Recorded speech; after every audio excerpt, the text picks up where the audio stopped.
Okay, well, good morning, and thank you for joining us today for January 10th. I guess it's the first one of the year, our coffee talk, and with iFarm Ag Group. And today we're fortunate to have Greg and Devin with GECO, and they're going to basically give us we've been fortunate enough to secure them as an option for our people about some predictive weed control options and some resistant management factors that impact their farm. And there's some obviously chemistry tools and whatnot that can be used for that. But step one is identifying where things are at. And I'm just thank you guys for taking the time today to hop on with us and to run through a presentation, and we'll have a little bit of Q&A and stuff like that. But with that, happy to just turn this over to you.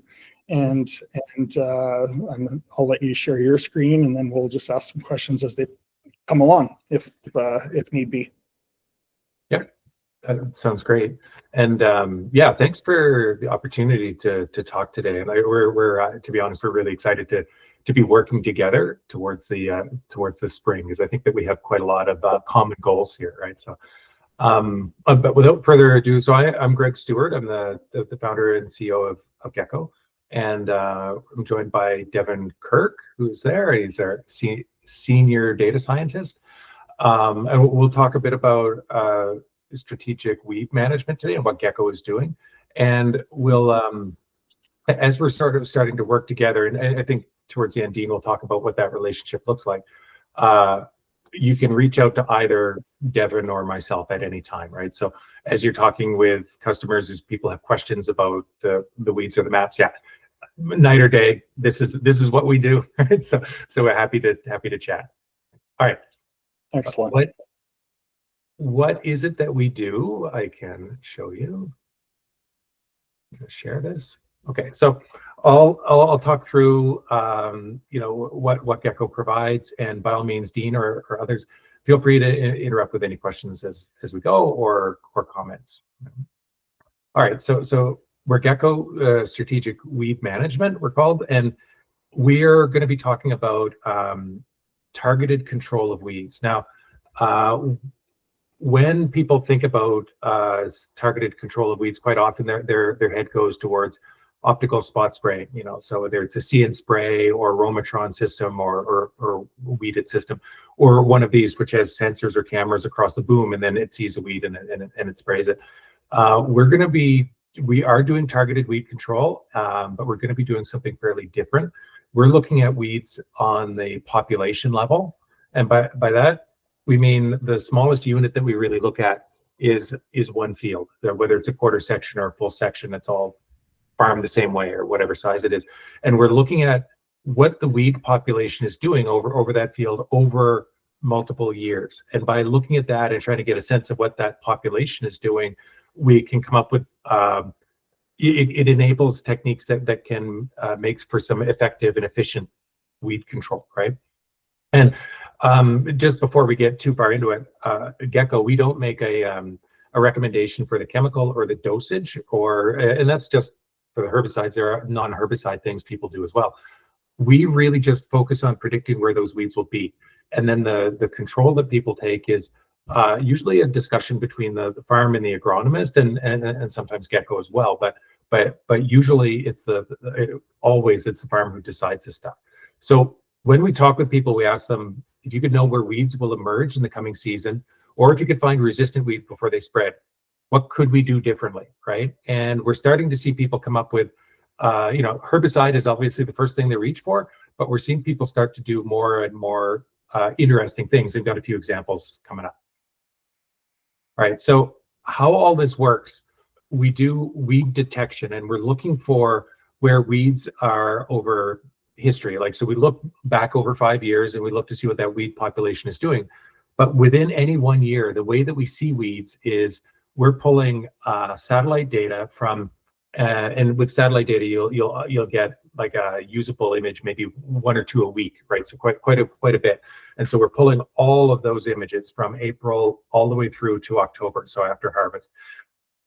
And the way that we're isolating what's a weed and what's a crop is that in all of that, you expect the crop basically the crop behaves like a crop and the weed behaves differently.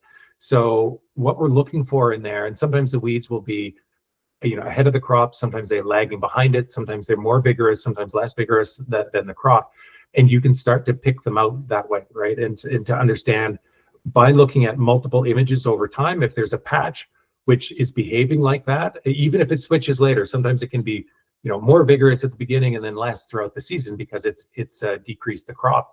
But you can start to get a sense of where the weeds are that way. And again, in the later part of the year, when the crop is drying down, often the weed will dry down at a different rate or not at all. And then even after harvest, sometimes you can get you get, you know, kochia can be spotted in there, right? And that gets pretty easy. So what we'll do is pull all of that information together, and we're trying to get an estimate of where that weed seed bank underground is capable of competing with the crop, right? And so I'll show you a few of those maps in a minute here.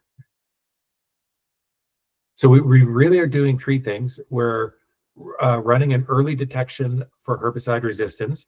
We're monitoring the changing patterns of weeds over a field over multiple years, and then we're doing predictive control of weeds. And we'll talk about each of those one at a time here. So for the detection of resistance, what we're doing here is where this is a full section field out in Saskatchewan, right? So close to Regina, actually, where we're running an analysis of the weeds in the field, and we're pulling out the areas that aren't responding well to herbicide, right? So in our modeling underneath all of this, we kind of expect that the weeds they'll flush in, they'll grow, they get hit with a herbicide, then they should all die, right? And so we're basically just looking for areas that don't respond all that well to herbicide. Maybe they don't die at all, or just die like a whole lot slower than the rest of the field, but they're suspicious, right? And this is really a directed scouting tool. So you get a map back with a few patches on it, and these are the ones that are worth some extra expert attention next time that you're scouting, right? So it can be difficult, like you've got a 10,000 acre farm, to keep track of every weed patch and what was it doing 2 weeks ago, what did it do last year, did we ever have a problem, you know, like similar problem last year, right? So what we're really trying to do is to take all of that data, pull it together, and boil it down so that instead of having to think about that problem over 10,000 acres or whatever, we can get it down to a few patches that are worth visiting. Now, we will not be able to say for certain that that's resistant, right? So, but what it is a stubborn patch, and it might be resistance. It could be environmental or an application issue. But in all cases, if some weed's not dying, it's worth asking about and going to look at. We had there's a field we looked at where we noticed that there was this area over on the sort of in the bottom corner that, man, it had like the whole field was susceptible, except this one was like, it appeared to be resistant to 6 different modes of action, right? And that's weird. Then you look a little bit closer, and it turns out that there was a windmill down there, and so it's likely that the sprayer was not getting around it as effectively as it would have everywhere else. So those weeds were escaping every time, right? So now, while that might not be resistance, officially it could become that, and even before that, it's worth somebody knowing about it to get in there and maybe do something by hand. It wasn't a very big area, right? But to pay some extra attention to it. Okay, so then the second thing we look at is the changing patterns of weeds in the field. And this is a nice example. This is about a quarter section-ish out in Alberta. And then the color code that we use, the darker color, the darker green it is, the more intense the weed pressure is, right? And the brown indicates, you know, next to no weeds, right? It doesn't mean bare ground. It just means that that's crop or bare ground. It just means there's no weeds. But if we look at this one, this is a pretty interesting field because I like this because the 2 wheat years look a lot alike. These, if you're wondering, those diagonal streaks, those are some shallow ravines in the field, and the wild oat tends to do pretty well in the bottom of those ravines, right? They still farm them, but they just get wild oat in there. But if you look at the canola years in 2020, it's totally different, right, than these two. Lots of things can impact how the weeds express themselves in a field in a year. I mean, as you guys all know, like weather, soil, topography, in this case, crop competition and herbicide options as well. Oh, I got a question. I was just going to ask that, is that canola competing in there? And you said it right as I was thinking, yeah, kind of thing. Yeah. So I think it's competing, and also they've got different herbicide in the mix in there, right? So Oh, sure. Yeah. yeah. So and I won't be able to answer what one that is. I will say it's proprietary, but the fact is I just don't remember. So, Dean, yeah. Yeah, while we've got you talking on a question, another one I had for you is, what have you determined between the previous slide and this one? What's the best time that you are getting the best data, the best input? Is it right in the springtime? Is it that post-harvest in the mix somewhere, or what? Yeah, it's a good question. It depends a little bit on what you're trying to do, right? So a lot of the time, like if it's wild oat and we don't quite know, like if just because you have a patch emerge early one year, you don't know it'll always emerge early. So what we'll often do with things like that, which are agronomically uncertain, let's say they could come in at any time depending on the moisture and the temperature, we'll look over the whole season. But sometimes if people are just interested in the spring weeds, we will focus in on an area like that, right? So, but to answer your question about when the data is the most useful, earliest part of the season, basically right up till canopy closure, and then again once things start to dry down, right? So basically it's very difficult to see much in July, right? So we've tried that, right? You can sometimes get away with it, and Devin can probably answer this better than me. But yeah, the two ends of the season, like when the crop is coming in or when it's going away or after it's gone, tend to be pretty reliable. Yeah, I can just add to that. Yeah, we like to, as Greg mentioned, we can take the imagery from across the entire year, and it's part of one of our strengths, I think, right? It's trying to sync this up across time. And so in the spring and sometimes in the fall, depending on what the weed is, we can sometimes directly observe the weeds. As Greg mentioned, when the canopy closes, we're not going to be able to directly see the weeds, but sometimes we can actually see kind of the signal of the weeds there in terms of the crop being suppressed, right? And so if you're to only, right, from the weed competition, and so if we were to only look at that, you can of course have the crop being suppressed or lower yield for other reasons beyond just weeds, right? So it's not it doesn't perfectly line up if you're to just look at, say, yield or something like that, but it still gives us useful information even in the middle of the year where we're looking at the crop being suppressed, especially when we can then combine it with the spring and the fall scene where we directly observe the weeds.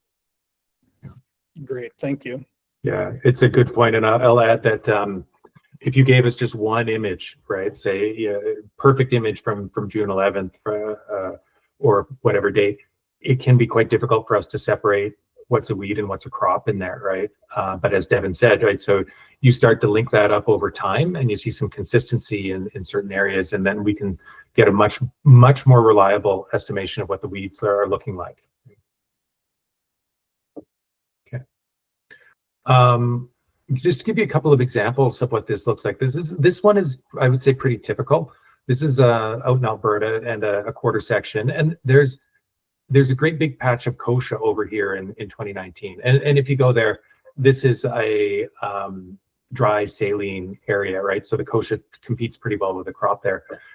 But if you look over this is part of the reason why we go for multiple years. So like look across this, we're trying to get an estimate of where that wheat seed bank is, right? And you can see 2021, this patch was pretty small, just for whatever combination. We totally forget what crop was in there, but the crop and weather combination, it just didn't come through, right? The crop competed better with the kochia in that year. But you can see if you compare even 2019 and 23, there does appear to be like a fairly well-established seed bank in there, right?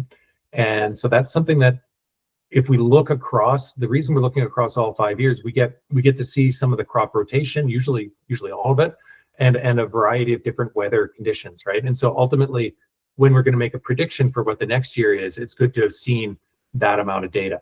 Right?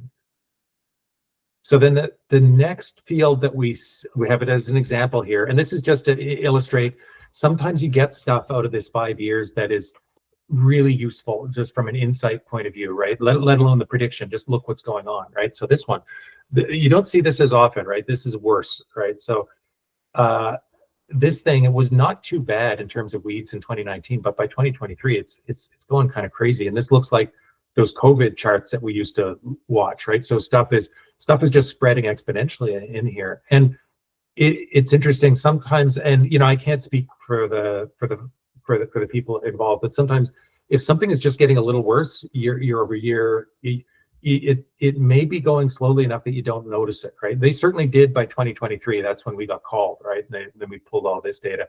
But if you're looking at this stuff sort of more on a more regular basis, you probably would have, maybe 2021, certainly 2022, you would have had some alarm bells going off, right? And this one really, it's whatever they're doing isn't enough, right? It's not to, and this field may end up having to go into rehab if they don't get it under control, right? Because this is starting to look pretty bad. Okay. And finally, we'll talk about the predictive control of weeds. And the way this works, we're pulling in all of that imagery and agronomic data. And by agronomic data, this is really just the crop history for 5 years and then the spray history for the last 2 years, if we want to look at resistance.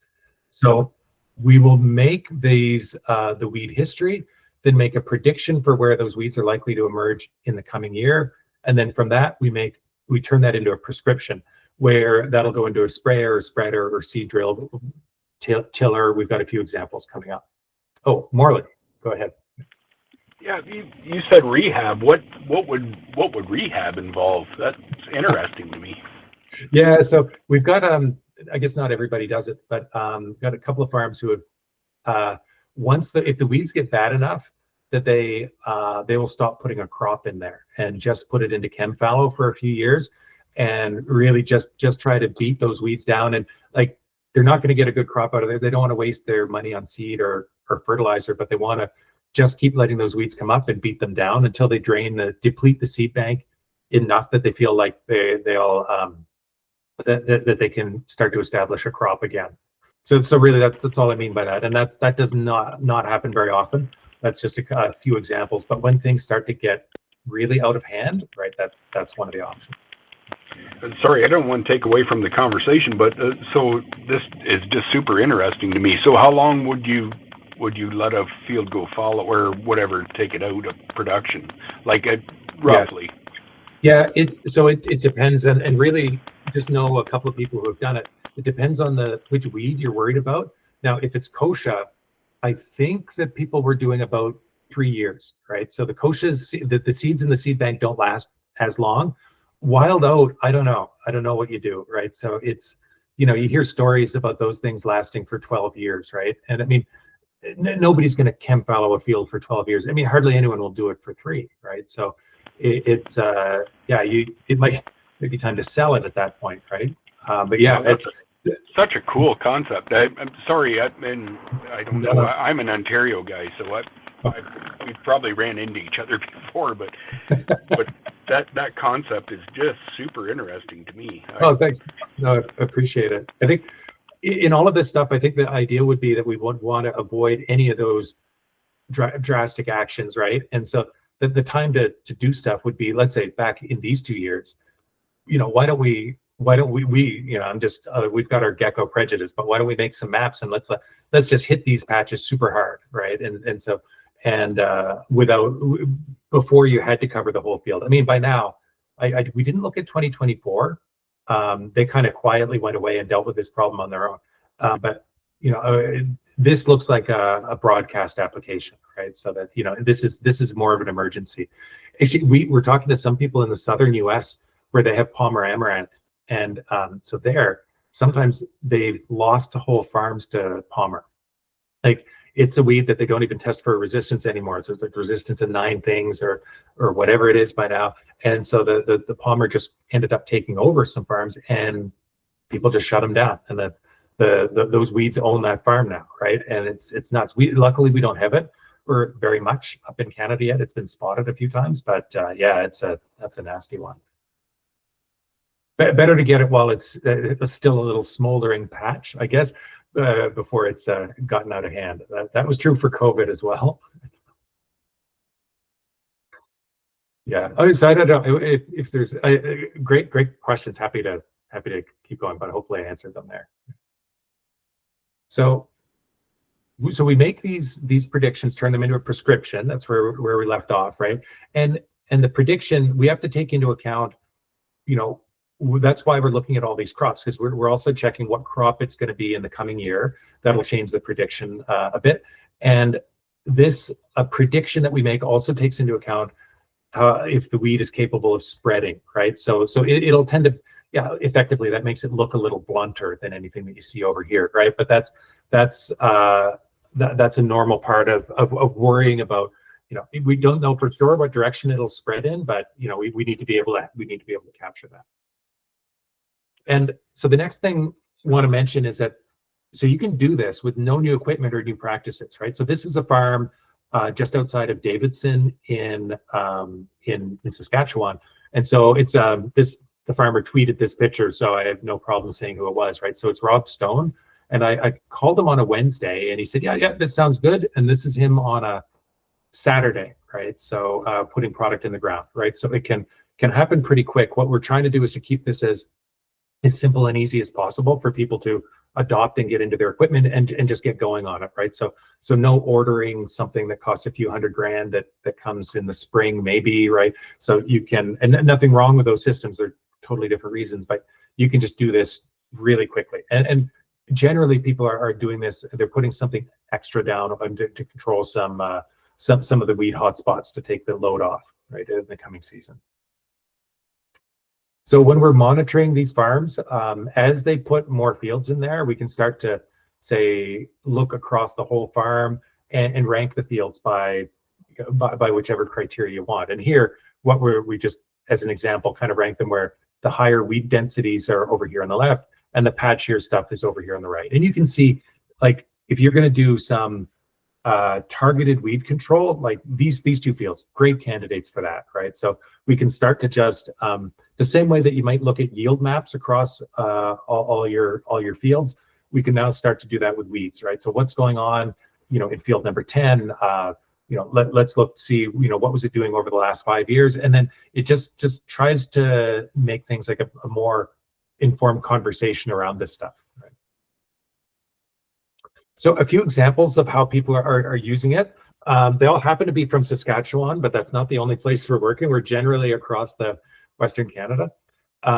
So in this one, the farm had been dealing with some kochia patches, and they wanted to use a more effective residual, but not cover the whole field with it. They want to hit the hot spot. So this was edge for kochia, and we made them this map after the above history, and they did an on-off application, right? So they put regular strength, regular rate edge down in the blue, and then nothing down on the gray. And when I say nothing, it's just for this application of edge. They're certainly doing weed control out in those areas, like regular weed control for the rest of the season, right? But this looks like it saved well over 50% of the field, right? So making it, hitting their weed hotspots, but not having to spend at the wall to wall. So what it generally does is it encourages people to bring additional controls into their weed control. The second one, I mentioned that people are doing some non-chemical things, right? So this is also in Saskatchewan. There they wanted a multi-rate herbicide map. So you've got a very high rate of herbicide on the dark blue, and that's the hottest hotspot where you expect the most weed action. The medium or normal rate down in the light blue, and then nothing in the gray. But what's interesting here is that they also wanted to hit those weed areas with crop competition. So we made them this map for their seed drill, and they increased the seed rate up here, in the blue areas to start to combat the weeds. And they also, they only told us after we made this slide, they tweaked the fertilizer.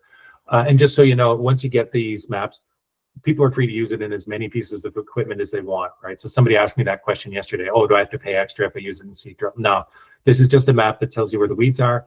Go ahead, put it in your sprayer, your granular applicator, your seed drill, whatever you feel like, right? That's yours at that point.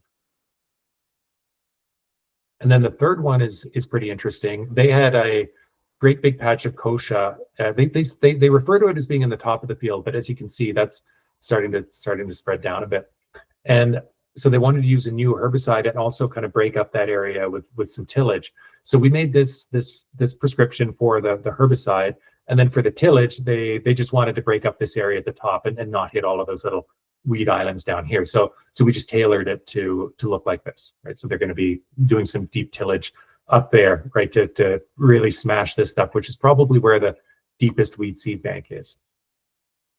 Now in this field, we got lucky because they also, totally independent of us, they had an optical spot sprayer, so we can do some comparison of this stuff, right? So this is the GECO map, and we made it in the winter of before last summer, right? So sorry, that got confusing. So we in like February 24, we made a prediction for where the weeds would be in May of 24, right? So this was purely based on data from 2019 through 2023, like a year old or older data. Now, they ran their optical spot sprayer in May over the field, and the way their color code works is if it's the brighter the yellow, the higher the weed density is, right? So you can put them side by side like this, and you can really, this is a camera that's based on the sprayer, so just, you know, a couple of meters away from the field, so very, very accurate.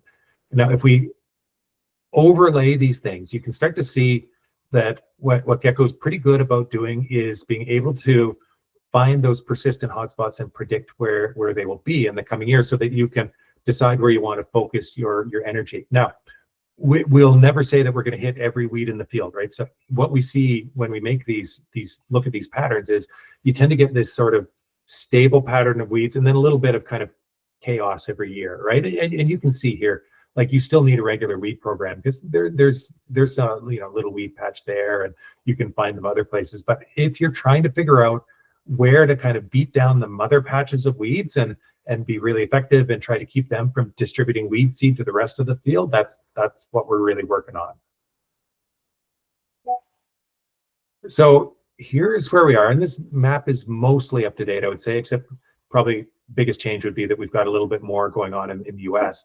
But the, you know, in terms of Canada, so we're working through, you know, all of these areas, right? And as you can imagine, like we work with a lot of canola, wheat, lentils, corn, soy, like the crops that you might expect out here.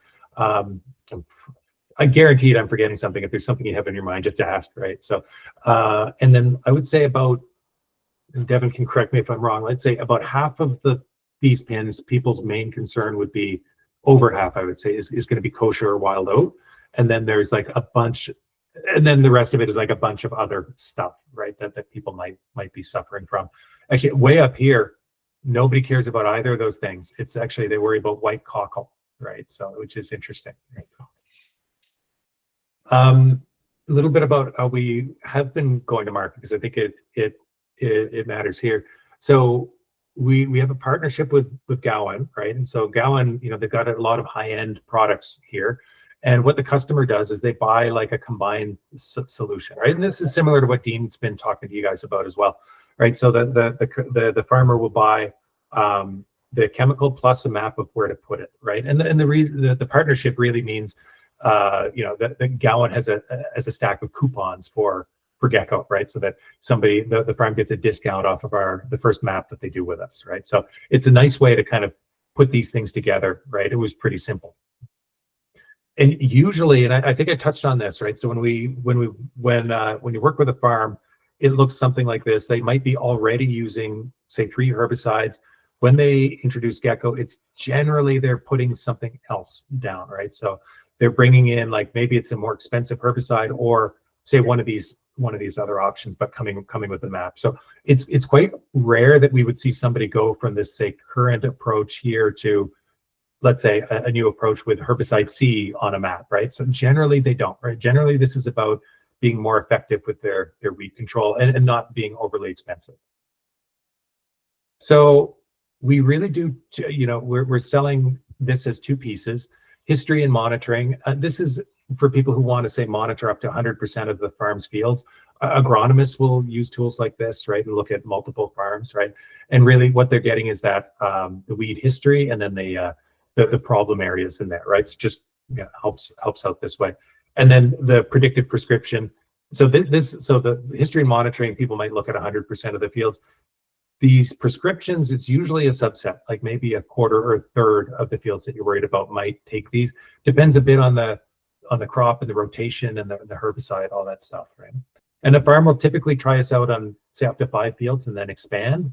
And then the per acre fees, they decrease with increasing acres in multiple seasons. And the price list is here. So, if you don't have a subscription and you just go with one field, it would be this one, right? History and monitoring, $3 an acre, another $2 for the prescription. And generally this stuff is meant to come out so that they get a positive ROI the first time they use it, right? And obviously it would preferable for us if they go for a longer subscription, so we try to incentivize that, right? And as well as a larger number of acres, of course. And really, that's everything. Hopefully I didn't talk too fast, but in all of this, really, we're trying to work with farms to talk with them about, if you could know where weeds will emerge in the next season or find resistant weeds before they spread, what could we do differently? And that's really what everything is all about here. So with that, let me just pause and give you guys a chance to ask whatever you want to ask. I had a number of prequel questions that folks asked me to ask. One would be, what is your timeline for turnaround? Yeah, so we can usually do that in about a day, right? So you saw the situation with Rob Stone, so we did that pretty quickly. So it doesn't mean that we should leave everything to the last minute and somebody's about to go out on there and put the herbicide down the next morning. Let's call us then. So it can get a little busy then, but no, we can turn that stuff around really quickly and easily, right? So it should be good. Mm-hmm. Oh, and in the question of the timing, any map that we make now for April, we don't need to wait till April, or there's snow on the ground. We're going to be basing it off last year. So in terms of timing, the earlier we do it, the easier it gets, right? So if there's any problems, or if people have, then they get a chance to try and put it into their equipment before somebody's yelling at them that they need to be out in the field, right? All that stuff, right? It's just, the earlier we do it, the better. Yeah, that's great. And from that, the timing was important, which you addressed. The second thing would be, the maps there, do you have a quantified acres then? So the person knows that there's 30 acres on that 160, so they can plan for what they need to do? Yeah, we do. So once you say pop out, a map that looks like this, it'll list the number of acres on the side. Now, as you change it from here and you move it into the equipment, that number will change a little bit. Usually it increases, right? Just because it pixelates according to the equipment. But other than that, yeah, we're pretty good about providing that estimate so they know how much to load up. I'm not sure if you still have the slide in the appendix there, Greg, but we also, so when we make these predictive maps, we actually we'll give each farm 3 options of which kind of map they want to use. Oh, yeah. Here we go. And so with the idea being every farm, and often even within a farm on different fields, they might have a different kind of balance in terms of how much they want to save on chem versus, say, hit kind of course, this one in the top right is going to hit more and more weeds, whereas the bottom is going to really hit those hot spots. They're not trying to go out there and hit 100%.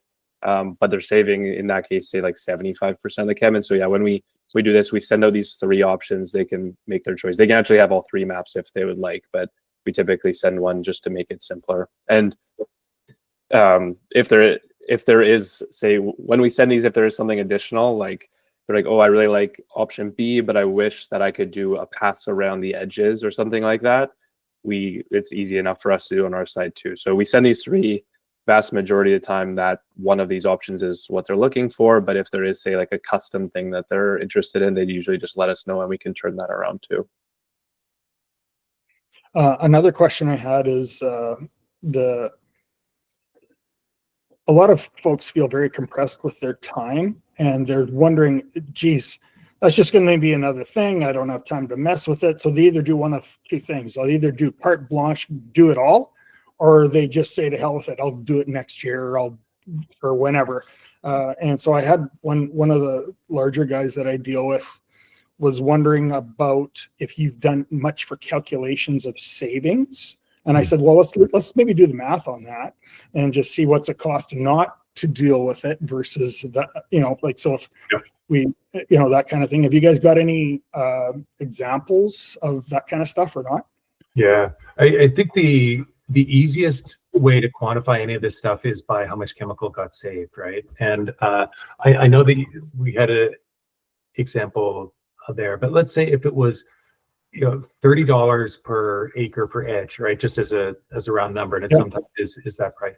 And instead of putting it down over this whole field, it's easier for me to do by acre in my head, right? So suppose that this is saving 2/3 of that, right? So you could be saving by using it $20 per acre in that case, right? And so that makes it a much more affordable situation, right?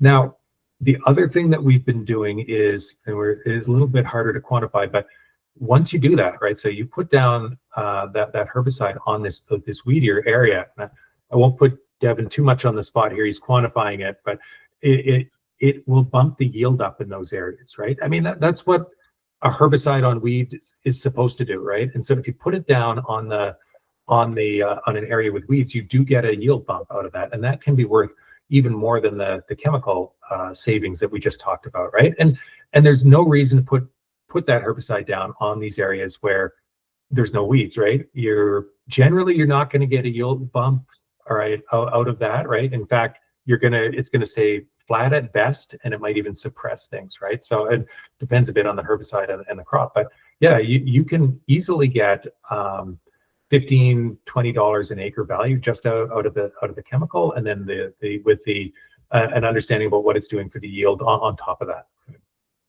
Mm-hmm. Looking at this map and some of your other examples, I don't know if you have any rules of thumb, but one of the things I sat in on the other day is it's like 70 to 80% of the weeds are in the first 2 rounds and then the runs. There's something to that effect. That's, unless you happen to have a kochia patch just doing its thing or whatever. And I don't know if you guys have a inkling on that part of thing. It was more of a comment than anything, but that focus of being able to adjust your rate and having this as a tool for that, because you may do 100% coverage, but you really got to crank it up 20% in a certain spot or whatever the label allows to. That could be another factor to this. Yeah, it's interesting. I'd say that you do get. I mean, certainly we find weeds around the edges of things, right? And we'll often see it looking like this, right? So lots of edge weeds out there, right? And sorry, by the side of the field. I don't mean edge the herbicide. I mean edge the location. And then these patches into the middle there. And you're not wrong about this. Like the use of this is really about, once you know where the weeds are, what do you want to do about them? And we've got somebody who's using it with Roundup, actually, where they are putting broadcast Roundup everywhere in the field, and then on the weedy patches as they go over them, just bumping the rate up, right, so that they can hit them harder in there, right? So the effectiveness of herbicide is really weed density dependent, right, which is an interesting thing that we kind of miss when we do broadcast spraying. So if you've got these weed patches out there, why not bump it up and hit them harder when you're passing there, right? So that's so you've got a few people who are doing using it in that way, which we find pretty interesting. Yeah. Last one that I had was not everyone has adopted the being able to slap a prescription in and the thing turns on and off, and they're Leadites. I need a map. I got to, that kind of stuff. And have you guys found yourselves supplying useful tools with this for guys that just want a ground truth of some sort with that kind of, you don't have all the tech? Yeah, it's interesting. Probably, with sprayers, I think everybody can put a map in, right? But these days, as long as it's reasonably, we don't run into too many problems there. But with granular applicators, if you've got an older one, or even some of the modern ones don't take a prescription or compatibility issue with deer or whatever, I would say about 1/3 of the people have like a granular system where it doesn't take a map for one reason or another. So a few ways of doing that, right? So obviously, if it's fully automated and and you can put the map in there, great. You just don't have to think about it.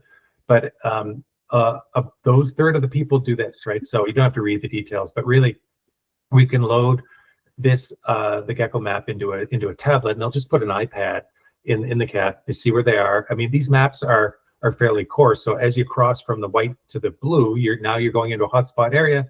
They'll open the clutch and start putting the product down there, right? So that's pretty common that people will do it. And we even had one guy, he brought the wrong iPad, couldn't get it to work. So he said, we're trying to figure out how to help him.